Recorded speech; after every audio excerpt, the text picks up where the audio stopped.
My name is Roosevelt Sanders. I went in the Navy the same year I graduated from high school, graduated in June '68, September '68. I enlisted in the Navy, downtown Los Angeles, signed up, and was sworn into the Navy that particular time. From there I went to San Diego for basic training. By the time Christmas rolled around, I think we was rolling toward Hawaii. From Hawaii to Midway Island. We was on our way to Vietnam, actually. On a tin can, they call it, it's a destroyer. Close quarters, and our job was to take care of the aircraft carriers, plane guard for them, protect them. Aircraft carrier has 4 destroyers, one on the starboard, one on the port side, aft stern, and the forecastle. I enlisted because I was classified 1F at first. When I graduated, they reclassified me to actually I was classified 1F first, and when I graduated, it was 1A. So I knew it was just a matter of time before they drafted me. And the Vietnam War was going on strong, so I just went on and enlisted.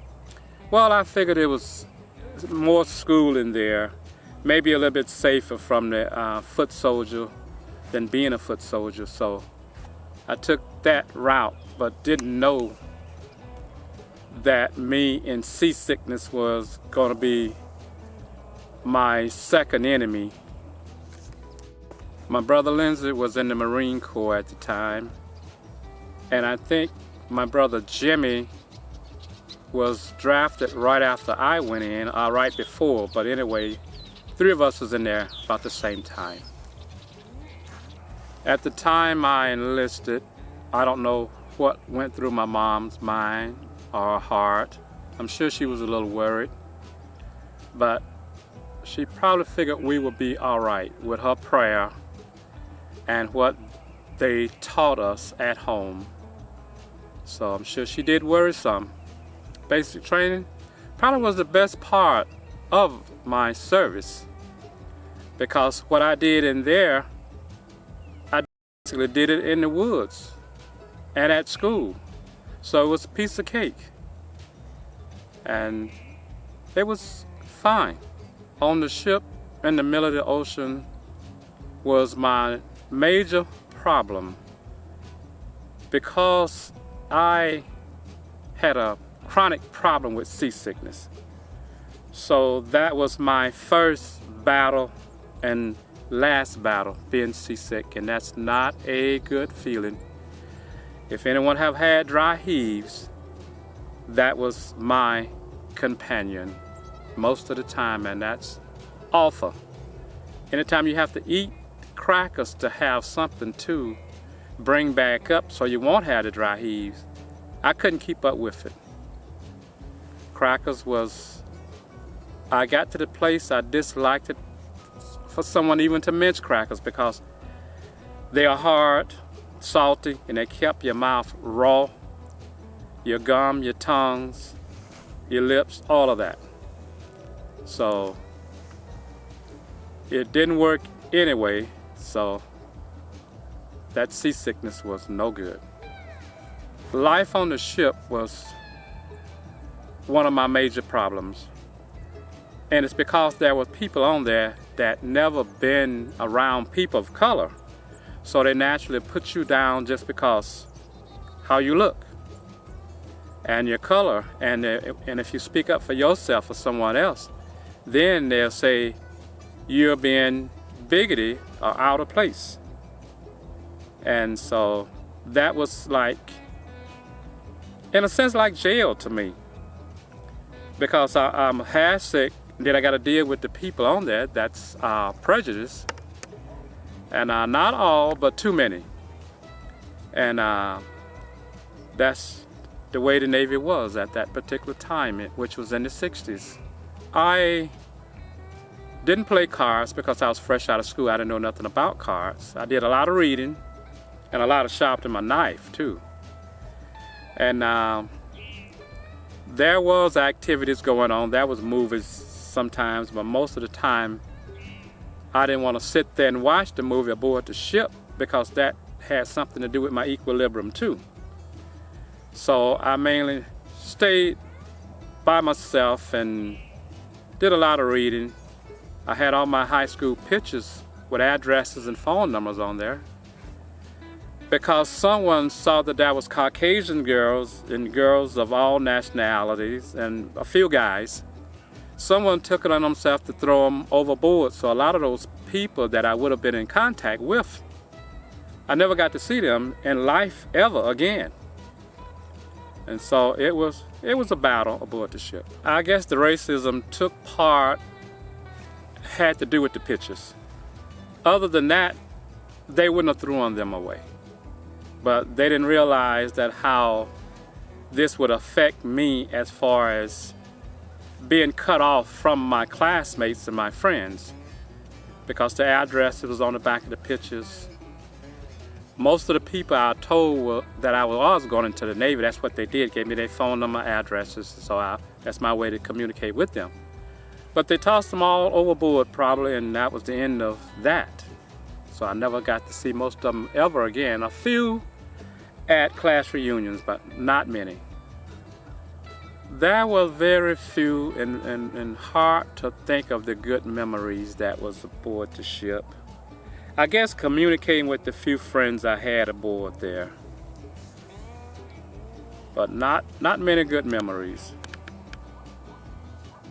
I looked at people a different way because I didn't encounter too much racism in high school. Some in the South, but I encountered quite a bit aboard the ship. And that service, it will stay with you. And carrying those big projectiles, 58 pounds apiece, not including the powder, you're always going to remember that, and then you always wonder, who am I killing on shore? And you also wonder, why would it make my life any different when I arrived back at the States? But I don't think it did make that much difference. Actually, sometimes they looked at us like we was over there doing this on our own, that we wasn't told or made to do this, and we got blamed for the Vietnam War. A lot of soldiers did. That's America and the world. Life changes when you're in the military, and you have to look at each individual as an individual, and you can't look at races and bring back and judge them about what happened to you. You have to remember, I got to judge this individual not by his color, his or her color. And that's something you have to always remember. And I think people should do that even if they don't go in the military. Vietnam did change me, and I think it changes most people because you're dealing with life and death. And the death is the one that really changes you, and it makes you care more about how people think and feel, and your government also. You wonder about them. Do they have a heart? Because they're sitting back giving the orders and demanding that you follow them, whether they're right or wrong, or whether you're killing or not. So it does change an individual, whether you realize it or not, and sometimes it's like delayed. You feel it later in certain incidents. And like me, aboard the ship, it causes claustrophobia because you're on there so long, and you know you got so much room to work, sleep, and it hits you unexpectedly. Because I remember an incident when I was on the bus with my lady friend during that time, and I didn't know what it was that I couldn't sit on the bus, that I was anxious to get off and didn't really want to get on. So later when I got older, I know that's what it was, being on the ship. all that time. Not so many years, but doesn't take that many years. Things that I gained when I was in the Navy is to make sure you don't look at people, their color, judge them as individuals, not by race or creed or how rich they are, or on the other hand, how mean they were, how prejudiced they were, because every individual is not like some of the ones I encounter, the good or the bad. So it's lessons all around. It might not affect you then, but later on in life it does affect you. So you have to remind yourself sometimes. My thoughts of the service now, if I had to do it again, I might wait and be drafted and go in another branch of service because of the water and because, as I mentioned earlier, the seasickness and the closed compartments. I know I was safer on there, true enough, but sometimes safe is not good for you depending on what you have to sacrifice for that safety. And so I would probably wait a while and see, am I going to get drafted? And they were drafting a lot of people then coming out of high school, so I figured they was going to get me, so I would wait. Well, after service, I had a couple of jobs, and the military actually played a key role into me getting hired in at Ford Motor Company back in '72. And I had jobs along with that one, but that was my last major job. And so it did help, and life has been fine. I moved from the West to the Midwest, and now I'm in the Gulf Coast, the South. So it's been fine, a few health issues, but other than that, it's fine. You know, I got my sanity. Well, some people might question that, but I got a little bit of my health and a little bit of my sanity, so I'm fine for now. I'm living in the woods with the coyotes and the snakes and the hawks and what have you, and it's fine. Being in the South have helped me tremendously because I have the peace and quiet, and more or less I regulate my company, and if I wanted to be in a quiet and peaceful place, I'll just come home. I have company sometimes, but it's fine, and you're at peace actually with the world. You carry your memories wherever you go. And so being in the South, it does help some. The recreation is kind of scarce, but it does help. Once there was a Caucasian guy, that is, passed by me and stuck his finger up. So I did the same thing he did. So he turned around and he came back and he asked me what I was doing. I said, well, I did the same thing you did. You stuck your finger up at me, so I stuck mine at you. So he pulls a gun on me out the window driving slow. So I say, well, if he's going to take me out, I'm going to try to get to that arm and that gun, and I'm going to try to break that arm off. But he snapped the gun in my face a couple of times and he took off. And I reported him to the police, and lo and behold, they already knew who he was. So apparently he'd been doing this in the neighborhood. But I had left when they called me to court, and I guess that's why they waited so long, because they figured I would be going out of town. And so I guess they just kicked the case out, and I don't know whether he continued doing that or not. Hopefully he didn't do that anymore to anyone else, but I just couldn't get to him, and probably a good thing I didn't. His family would have been mad, my family would have been mad, so. One of those stupid things of color, and we don't really need that in America. You go away and fight and you figure you have some rights that you can walk the streets without anybody picking at you for no apparent reason, only because of your color. But it is what it is. That's America. I have recommended service to some people, and I often say, well, the Navy you may can go to school, or the Air Force you might can go to school.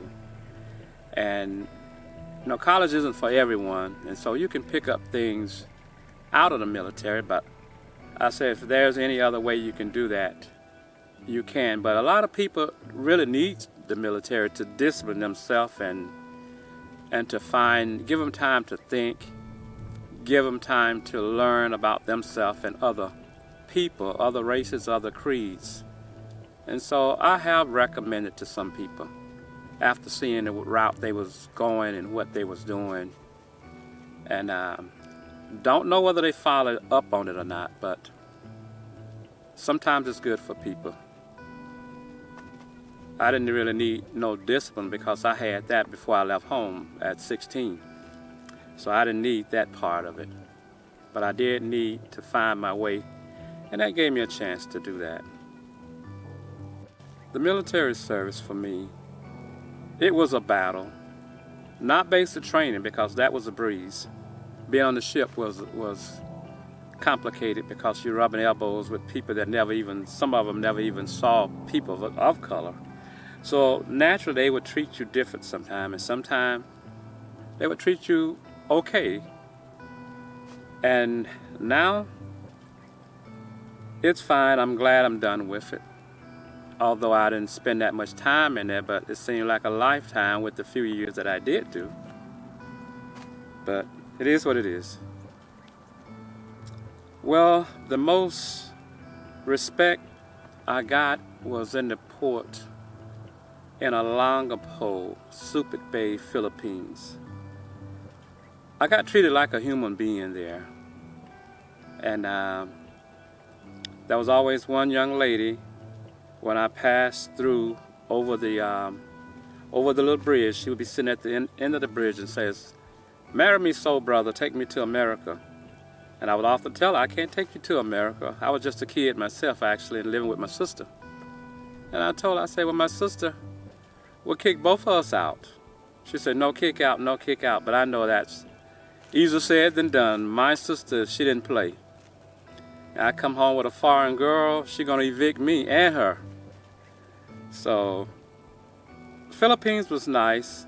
I ran into some prejudiced people in Japan, believe it or not. And I'm sure they've been listening to the other sailors and soldiers or what have you. And they really didn't know. So, Philippines was the best. I didn't go ashore in Hawaii because I got in a fight with some big giant bully. Actually, he started the fight and I couldn't go ashore, so I'm here in this beautiful island. Can't go ashore because of his prejudice. And so that was probably the worst, and the best was the Philippines.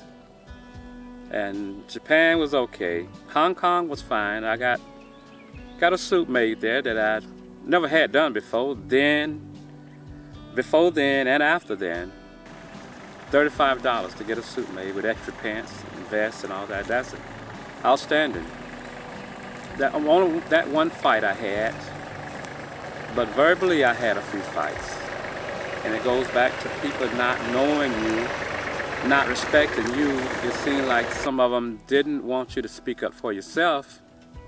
And then they think you bigoted because when you know what you're talking about, they don't think you should know. And actually, some of them didn't even think I should be in the Navy.